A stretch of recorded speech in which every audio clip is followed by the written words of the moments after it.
Good morning, everyone. Christ speaks of signs in today's gospel, something that points to a deeper and greater reality than what is immediately available to the senses. The church is a sign. All of her sacraments are signs.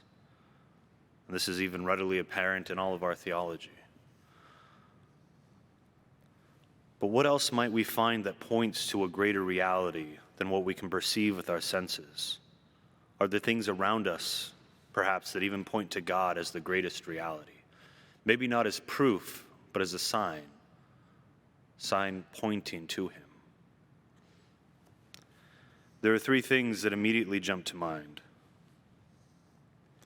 truth, beauty, and goodness. All three of these things are called transcendentals, point to a greater reality than themselves. And each one of them very specifically points to the greatest reality, God. I'll leave it to you to meditate or study on most of them, but I do want to touch on one in particular, and that's beauty. I want to point out how briefly before we begin the rest of our day, because this is the easiest thing to spot and to reflect on, and it's good for our spiritual life.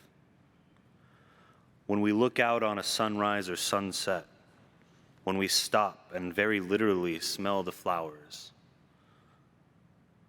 when we see the beauty in the trees and the birds that fly in the air, when we look upon the beauty even of this church, the altar, the architecture, the chalice, the vestments, man-made beauty, natural beauty, when we take a walk in the park, when we go for a hike, when we see the great vistas that God has given us.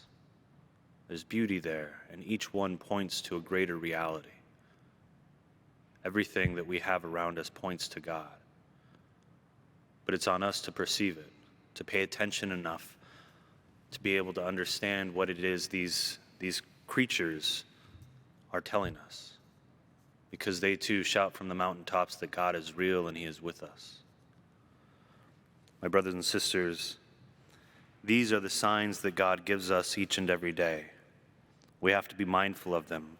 We have to pay attention to the littleness of the flower and the greatness of the tree, for all of these signs also point the way to God.